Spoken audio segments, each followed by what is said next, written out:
안녕하세요. 솔트웨어의 함인용입니다. 반갑습니다. 예, 지금 뭐 좋은 말씀 많이 들으셨으리라고 생각되고요. 바로 이제 테스트해 볼 수 있는 여러 가지 POC에 대한 얘기도 들으셨고 그런데 저는 조금 이제 그 레벨을 좀 낮춰서 아주 기본적인 이야기들을 조금 드리고 싶고, 그리고 사실 저는 제가 말씀을 드리는 것보다 많은 이야기를 듣고 싶습니다. 그래서 같은 이야기들을 서로 공유를 해서 같이 좋은 방향으로 나갈 수 있는 길들을 좀 열었으면 좋겠습니다. 요새 그 데이터 사이즈 이렇게 많이 들으시죠? 이제 뭐 옛날에 뭐 메가, 기가 하다가 이제 테라 하다가 이제 페타, 엑사 얘기까지 지금 나오고 엄청납니다. 근데 많이들 보신 내용이 있을 텐데 제가 지금 50페타바이트라고 적어놨습니다. 50페타바이트가 어떠한 양일까요, 저게? 이 다른 뭐 자료에 의하면 저게 이제 기원전 4,000년 전부터 약 2006년까지의 그 사람들이 생산해낸 텍스트의 양이라고 합니다. 50페타바이트라고 그러고요. 이게 지금 제가 뒤쪽에 200자 원고지 한 장 집어넣어 놨어요. 자, 200자 원고지 그 한글 기준으로 그 2바이트짜리로 계산을 하게 되면 50페타바이트를 담으려면 약 140조 페이지의 원고지가 필요합니다. 200자 원고지가. 엄청난 양이죠. 그런데 이게 혹시 뭔지 아시는 분 계신가요? 이게 지금 그 칠레에서 건설 중인 그 대형 실시간 디지털 관측 망원경입니다. 이게 지금 한 18년, 19년 정도부터 시험 가동에 들어가고요. 2002년부터 본격적으로 디지털 데이터를 수집을 합니다. 그래서 10년 동안 약 10년 동안 모을 데이터가 약 100페타바이트를 모을 예정입니다. 6,000년 동안 인류가 50페타바이트를 겨우 모았는데, 생산을 했는데 하나의 디바이스에서 10년간 100페타바이트를 모읍니다. 단위가 달라지죠. 지금 우리가 많이 쓰는 구글 검색 엔진에서 하루에 처리하는 양이 약 25페타바이트입니다. 지금은 차원이 달라진 세상이 됐습니다. 많이 들어서 이제 뭐 페타바이트 이제 접하고 있어요. 뭐 이제 아마존도 얘기하고 뭐 페타 몇 페타 견적 얼마고 뭐 얘기하는데 이제 감이 좀 떨어졌어요. 이제 페타바이트 그러면 이제 잘 감이 안 오죠. 실제로 100페타바이트면 얼마나 많은 양일까요? 저게 실제로. 쉽게 계산하면 1테라바이트짜리 하드디스크 약 10만 2,400개가 필요합니다. 단순 계산으로요. 제가 디스크 하나 들고 나왔어요. 이게 지금 그 많이 보시는 노트북에 들어가는 하드디스크고, 실제로 서버에서도 쓰는 사스 디스크 안에 들어가는 동일한 사이즈입니다. 요 높이가 0.8cm입니다. 자, 이거를 그대로 쌓아 올리면 저기 뒤에 보이시는 산, 저게 무슨 산인가 하면요, 전라남도 영암에 있는 월출산이라고 하는 우리나라에서 제일 작은 국립공원이거든요. 유일하게 절이 없는 국립공원입니다. 저 산 높이까지 쌓아 올려야 됩니다. 전기료도 엄청 많이 들 거고, 실제로 그 외에 장비도 들어가고 공간도 많이 필요하고, 뭐 온프라미스에서는 뭐 불가능한 얘기죠. 저런 류의 데이터를 처리하는 거는. 그래서 왜 클라우드로 가야 되는지, 이런 류의 어느 정도 그 방향이 될 것 같고요. 다시 이제 좀 돌아가서요. 잘 아시는 내용일 텐데 제가 또 반복을 드리는데, 데이터를 처리하는, 아까도 뭐 저기 아마존에서 얘기했던 데이터 라이프 사이클 매니지먼트 같은 거 할 때 기본적인 요소, 데이터를 어떻게 처리할지, 수집, 저장, 분석 세 가지 단계가 필수적인 요소죠. 수집에서 중요한 거는 무조건 많이 쌓는 게 아니고 쓸모 있는 거를 어떻게 잘 모을지, 많이 모을지가 중요합니다. 아시는 얘기죠. IT에서 많이 하는 얘기. 가비지 인, 가비지 아웃. 그냥 뭐 막 집어넣으면, 쓰레기 집어넣으면 쓰레기 나오는 겁니다. 어떻게 잘 집어넣는지, 수집을 어떻게 할지, 이런 것들이 굉장히 중요하고요. 저장을 위해서 위에 갑자기 빅데이터가 갑자기 이렇게 또 쓸모 있게 됐고, 진짜 해볼 수 있게 됐고, 그다음에 클라우드와 빅데이터가 왜 밀접한 연관관계를 갖게 되는지, 그 빅데이터 솔루션 중에 하둡이라고 아실 거예요. 하둡이라고 하는 분산을 하기 위한 에코시스템, 하둡 에코시스템이 나왔고, 이로 인해서 분산 처리할 수 있는, 분산해서 그 데이터를 분석하고 저장할 수 있는 아키텍처가 나왔죠. 분산이 중요합니다. 저장은 분산해서 저장할 수 있고 분석할 수 있는 영역을 만들어야 되는 것이 가장 중요한 요소입니다. 분석들 많이 하시죠. 분석이라는 의미는 의미 있는 데이터를 찾아서 거기서 어떻게 가치를 뽑아낼지, 이게 핵심적인 요소입니다. 단순한 통계를 뽑자고 하는 게 아니고요. 저기서 의미를 찾기 위해서, 가치를 창출하기 위해서 데이터 사이언티스트들이 필요하고 데이터 사이언스가 필요하게 되는 과정을 갖게 됩니다. 자, 그럼 이런 것들을 하기 위해서 쓰는 것들이 지금 빅데이터라는 용어들이 나오는데, 빅데이터가 뭔지는 다 아시리라고 생각은 들어요. 가장 빅데이터의 3요소라고 얘기하는 게 3V라고 하는 게 있습니다. 볼륨, 벨로시티, 버라이어티. 볼륨은 크기를 이야기합니다. 이제는 테라바이트, 페타바이트 얘기 나오는 그런 대용량의 데이터들을 처리해야 되고, 수많은 레코드, 그다음에 트랜잭션, 테이블, 파일들, 이런 것들이 볼륨의 형태가 됩니다. 벨로시티는 속도를 얘기합니다. 그러니까 배치성 잡으로 처리되는 것들이 있고, 리얼타임, 그다음에 니어 리얼타임, 스트림 데이터들, 다양한 형태의 속도를 가지고 데이터들이 수집이 되게 되죠. 그리고 또 데이터의 형태가 굉장히 또 다양성을 띠게 됩니다. 구조화된 데이터도 있고, 구조화되지 않은 데이터도 있고, 반 정도 구조화된 데이터도 있습니다. 자, 이런 것들을 종합해 봤을 때 빅데이터를 어떻게 활용하면 좋을지, 내부에서 어떻게 하면 좋을지를 조금 나열을 해봤어요. 그러니까 리얼타임성 데이터들이 있고, 그 다음에 배치성 데이터들에 따라서 데이터 형태들이 달라질 거고요. 그리고 최근에 또 모바일화되면서 굉장히 데이터의 구조들이 또 여러 가지 형태로 바뀌고 있고요. 이런 과정이 있을 때 금융 쪽에서는 먼저 해볼 수 있는 지금도 하시는 업무들이신데 조금 더 빅데이터를 통해서 잘 써보실 수 있는 부분이라고 나눠지는 부분들이 있을 겁니다. 금융권의 신용이나 시장 위기 관리 아까도 계속 얘기 나왔던 것들, 그다음에 사기 탐지라든지 자금 세탁 방지, 그다음에 추가되는 어떤 다양한 소셜 미디어라든지 어떤 모바일에 대한 데이터 분석들이 있을 거고요. 기타 조금 데이터에 대한 데이터 드리븐 이벤트 같은 거를 통해서 진행을 할 수 있는 실시간 이벤트 프로그램 같은 것도 할 수 있을 거고요. 기타 금융권 외에도 여러 가지 상황으로 데이터의 특성에 따라서 여러 가지 형태의 시나리오들을 만드실 수 있을 거예요. 기존에 잘 하고 있으시죠. 사실은 대부분 다 가지고 계신 구조일 거예요. 전통적으로 이제 구조화된 데이터에서 ETL 과정을 통해서 데이터 웨어하우스나 데이터 마트를 만들어서 그다음에 분석하시고 하는 과정들을 가지고 계십니다. 여기에 이제 조금 더 기존의 환경을 그대로 바꾸는 게 아니고 보완적인 요소로 빅데이터 그리고 클라우드를 활용한 빅데이터 솔루션을 생각해 보시면 좋을 것 같습니다. 그래서 기존에 있던 데이터 외에 다른 형태의 구조들이나 특성을 가진 데이터들을 데이터 레이크에 넣고, 그리고 이런 것들을 그대로 분석을 해서 거기서 그대로 BI나 이런 걸 통해서 볼 수도 있고, 아니면 기존에 갖고 있는 데이터 마트라든지 데이터 웨어하우스 쪽과 결합을 해서 더 의미 있는 데이터를 창출하는 형태로 보완적인 요소로 활용해 보시면 좋을 것 같습니다.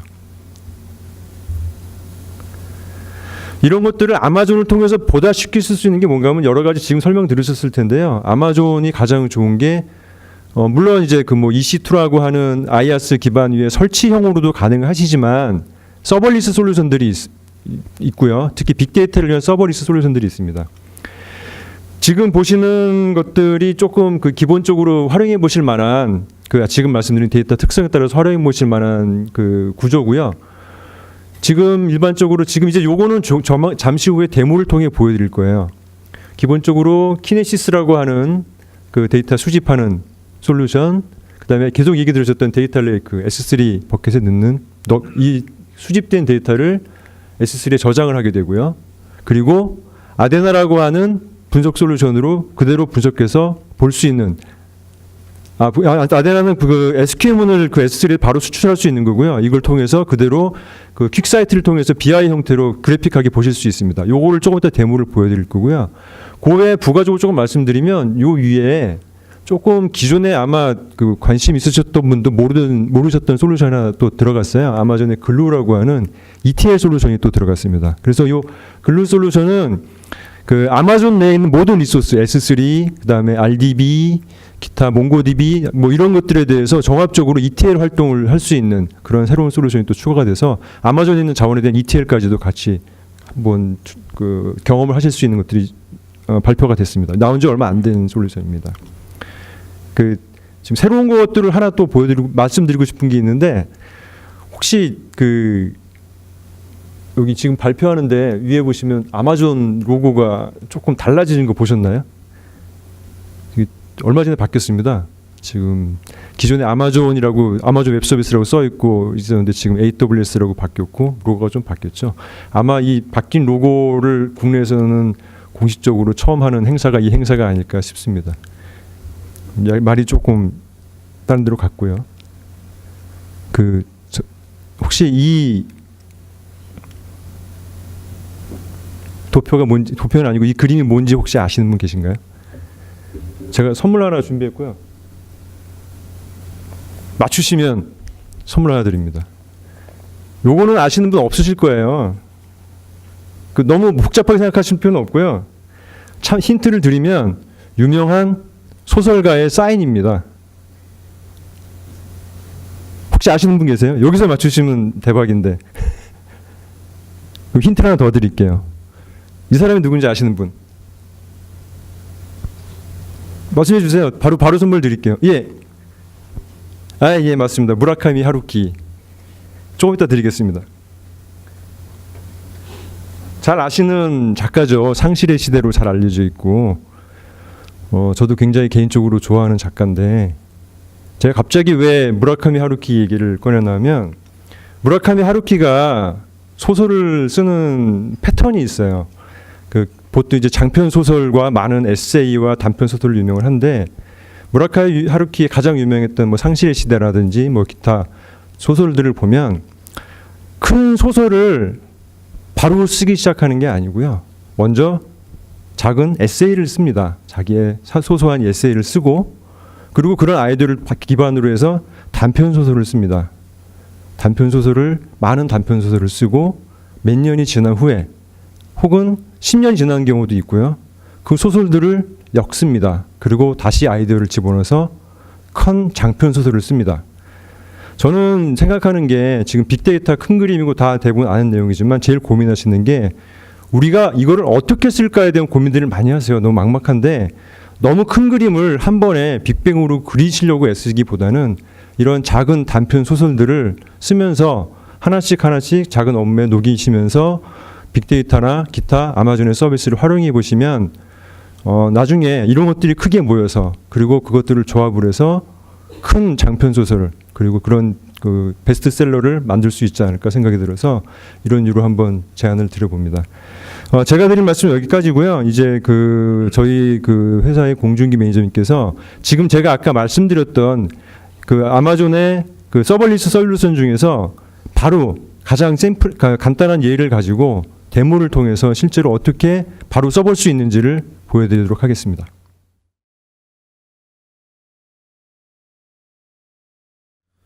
네, 안녕하세요. 이번 세션의 주제인 바로 써볼 수 있는 AWS 빅데이터 솔루션 시연의 진행을 맡은 솔트웨어의 공준기라고 합니다. 앞에서 이제 아키텍트까지 말씀을 다 해주셔가지고 제가 좀 중복적으로 얘기를 드릴 것 같은데요. 일단 솔루션 시연에 앞서서 먼저 이제 앞선 세션에서 말씀드렸듯이 이제 빅데이터 분석의 워크플로우에 대해서 먼저 말씀을 드릴 겁니다. 그리고 각 워크플로우에 해당하는 잡마다 AWS의 어떤 서비스를 이용해서 이번 데모를 시연했는지 말씀을 드린 후 실제 데모를 진행을 하도록 하겠습니다. 자, 그럼 빅데이터 분석 솔루션의 워크플로우에 대해서 한번 살펴보도록 하겠습니다. 자, 빅데이터 분석을 하시려면 일단 뭐가 필요할까요? 보시는 것처럼 데이터들이 필요하겠죠.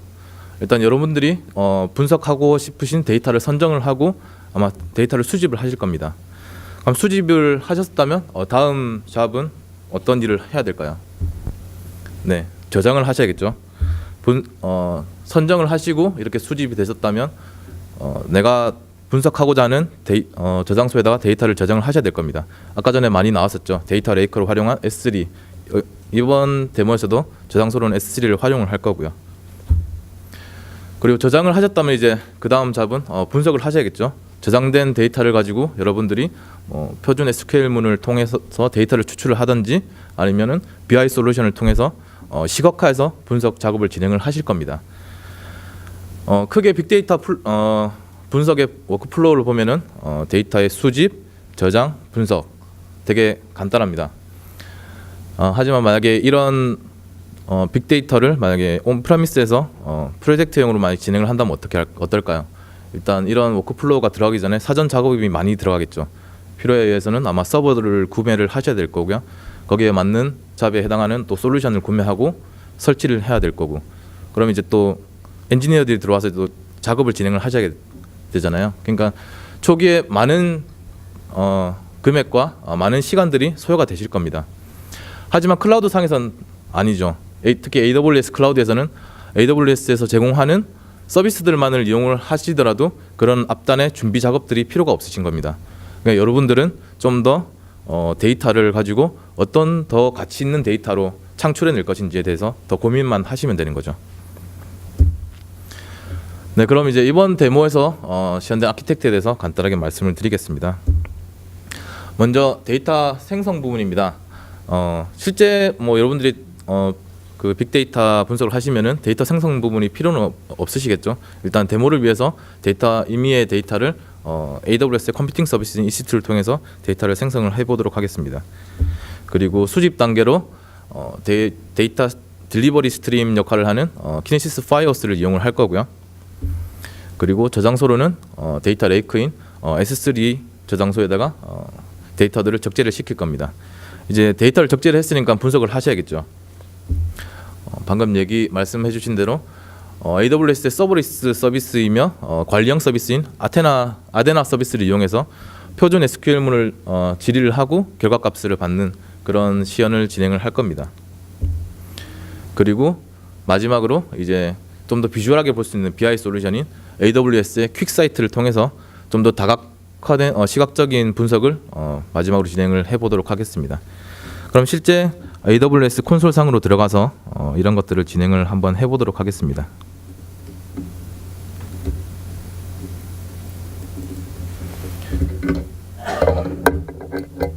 네, 지금 보시는 게 AWS의 콘솔 화면의 대시보드 화면이고요. 보시는 것처럼 엄청 많은 서비스들을 제공하고 있죠. 이 중에 제가 미리 준비한 VM에서의 데이터들을 한번 발생을 시켜보도록 하겠습니다.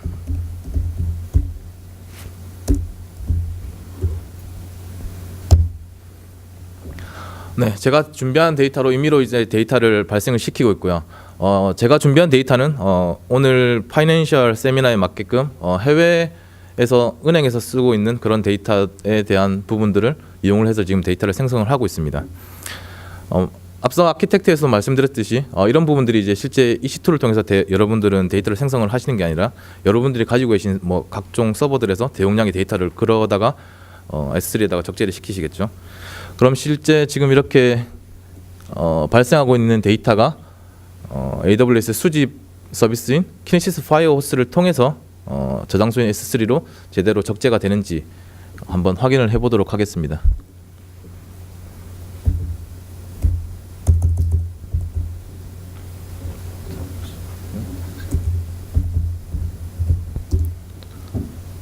잘 안 보여서.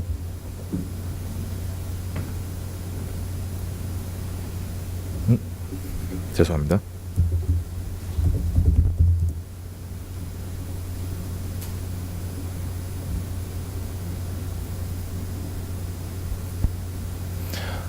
네, 키네시스의 파이어호스 콘솔로 가보도록 하겠습니다.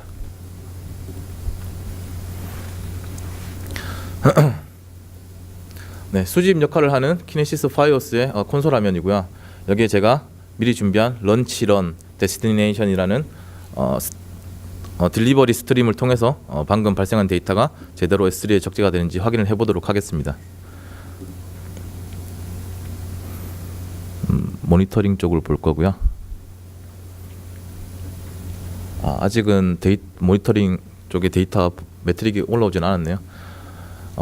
한 1, 2분 정도 시간을 좀 기다려야 될 것 같고요. 이 부분을 기다리는 동안 현재 키네시스 파이오스의 설정 값들이 어떻게 되는지 잠시 살펴보도록 하겠습니다. 키네시스 파이오스는 일단 S3를 타겟으로 이제 그 버지니아 데이터 레이크라는 버킷으로 그 하위에 데스티네이션이라는 폴더에 데이터를 밀어넣게끔 설정이 되어 있습니다.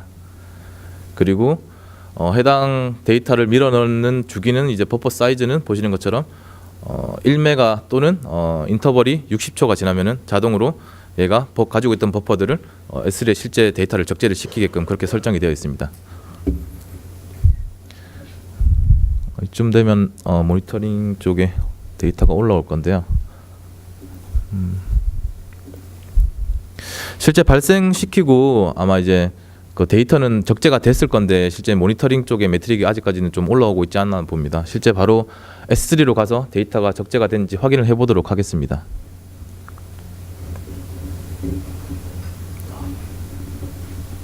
잘 안 보이네요.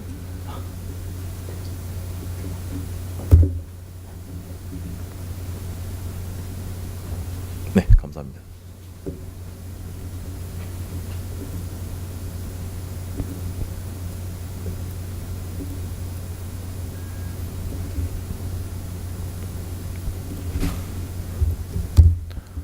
네, 실제 S3 저장소로 이동을 해보겠고요. 타겟이 되는 버지니아 데이터 레이크 버킷 안에 데스티네이션이라는 폴더에 들어가 보시면 이렇게 2017이라는 폴더가 또 생성되신 걸 보실 수가 있습니다. 실제 키네시스 파이오스는 대상되는 타겟에 넣을 때 이제 프리픽스로 앞에 이제 날짜와 시간 단위까지 해서 폴더를 나눠서 이제 적재를 하게끔 되어 있습니다. 그래서 2017년 9월 현재 오늘이 22일이죠. 22일에 UTC 시간으로 9 현재 11시니까 9 2시 이렇게 현재 3개의 파일이 적재가 되신 걸 보실 수가 있습니다. 11시 45분에 방금 실행된 파일들이 적재가 되었고요. 이렇게 적재가 되신 걸 확인을 했으니까 이 데이터를 가지고 실제 분석을 하셔야겠죠. 분석 서비스로 이용된 아데나 서비스로 이동을 해보도록 하겠습니다.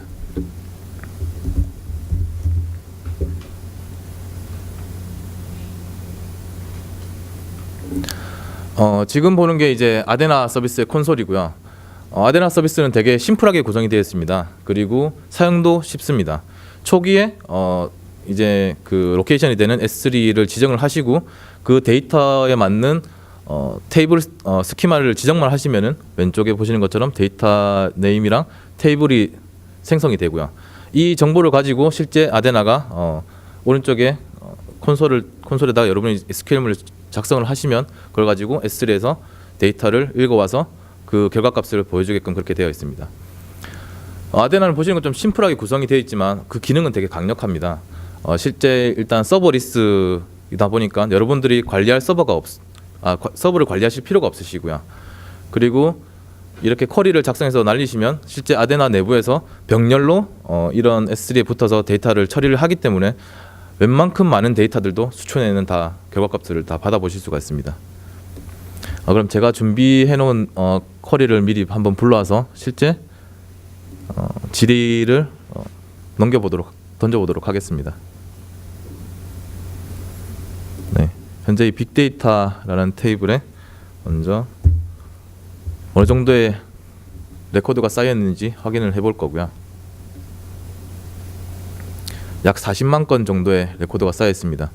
방금 발생한 그 데이터가 40만 건이 쌓인 게 아니라 이제 좀 데모를 위해서 제가 미리 데이터를 좀 쌓아놨고요. 실제 이 테이블을 풀 스캔을 해보도록 하겠습니다.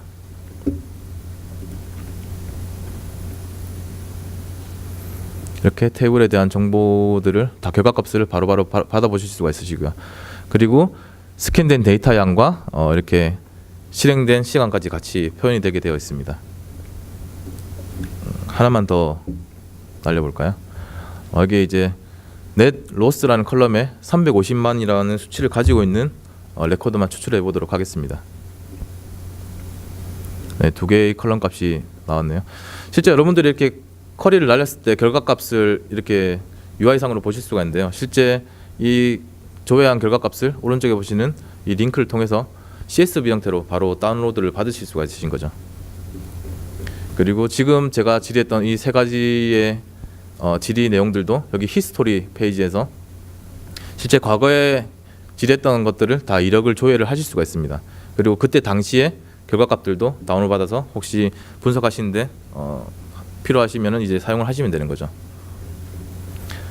네, 이렇게 아데나 서비스에 대해서 이제 데이터를 추출하고 이제 분석하는 것을 간단하게 구현을 해봤습니다. 그러면 이제 좀 더 이 데이터셋을 가지고 시각화시킬 수 있는 퀵사이트를 통해서 또 시각화된 작업을 진행을 해보도록 하겠습니다.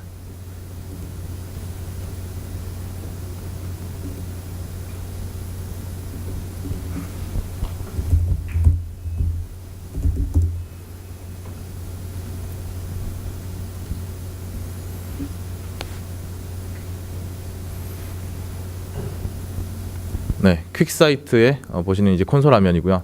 퀵사이트도 되게 심플하게 구성이 되어 있습니다. 심플하지만 또 기능은 되게 강력하죠. 일단 스파이스라는 되게 빠른 분석 엔진을 가지고 있고요. 그리고 퀵사이트는 JDBC를 지원을 하기 때문에 여러 이제 일반적인 데이터베이스와도 통합이 돼서 이런 비주얼한 분석을 진행을 하실 수가 있습니다. 보시는 것처럼 이제 상단의 부분들이 이제 AWS의 특정 서비스와도 이제 연계가 가능하시고요. 일반적인 MySQL, PostgreSQL 등 그런 기타 데이터베이스와도 연계를 시켜서 일단 시각화된 분석을 진행을 하실 수가 있으신 거죠. 그럼 또 제가 준비해 놓은 분석 화면을 보면서 잠시 얘기를 하도록 하겠습니다.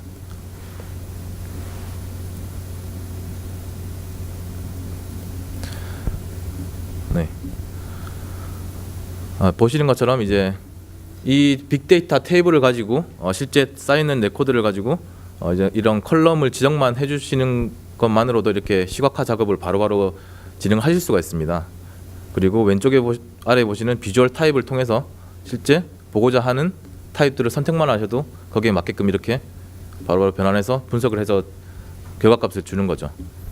그리고 수치도 그렇고요. 원하시는 데이터에 원하시는 이제 보고 싶은 이제 그런 타입으로 해서 지정만 하시면은 이렇게 바로 결과값을 보여주게끔 되어 있습니다. BI 도구는 일단 파악을 빠르게 할 수 있습니다. 보시는 것처럼 이제 각 비즈니스의 에스티메이티드 글로스 로스가 한 얼마나 되는지, 어디가 제일 많은지 뭐 그런 것들을 이제 한눈에 빠르게 파악을 하실 수가 있으신 거죠. 그리고 UI 구성 또한 되게 간단합니다. 보시는 것처럼 이런 것들을 배치하는 부분들도 심플하게 기능 구현이 가능하고요. 추가적으로 이제 컴포넌트들을 추가할 때는 이렇게 추가를 하시고 원하는 또 컬럼을 이용해서 이렇게 분석 작업들을 시각화해서 보여주실 수가 있으신 겁니다.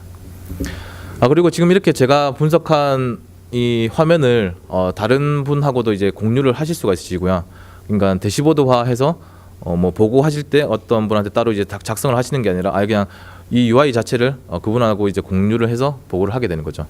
보시면 쉐어라는 버튼을 누르시고요. 크리에이트 대시보드를 눌러서 오늘 행사 이름인 런치 런이라고 해서 대시보드를 하나 만들어 보겠습니다. 네, 공유하고 싶은 사용자의 이메일이나 네임명을 적어주시면 그분과 바로 공유가 가능하고요. 보시는 것처럼 대시보드화 하여 이렇게 생성이 되었습니다. 네, 인터넷이 조금 느린 것 같은데 이런 식으로 분석된 결과를 이제 같이 공유해서 보실 수가 있으신 거죠. 그리고 퀵사이트는 UI 자체가 이제 반응형으로 구성이 되어 있습니다. 그렇다 보니 이제 축소를 시켜 보시면은 거기에 맞게끔 이렇게 자동으로 리사이징이 되게끔 되어 있고요. 그렇다 보니 이제 여러분들이 굳이 PC에서 보는 게 아니라 이런 분석된 시각화된 결과값들을 여러분이 들고 있는 스마트폰이나 아니면 이제 별도의 스마트 디바이스를 통해서도 확인이 가능하신 거죠. 네, 이상으로 이제 빅데이터 워크플로우에 해당하는 이제 수집, 저장, 분석 이 부분을 AWS의 서비스를 이용해서 간단하게 시연을 구현을 해봤습니다. 보시는 것처럼 되게 제가 이용한 서비스들은 정말 몇 분이면 다 프로비저닝 가능하고 이용하실 수 있는 그런 서비스입니다. 네, 이상으로 제가 준비한 발표를 모두 마치도록 하겠습니다.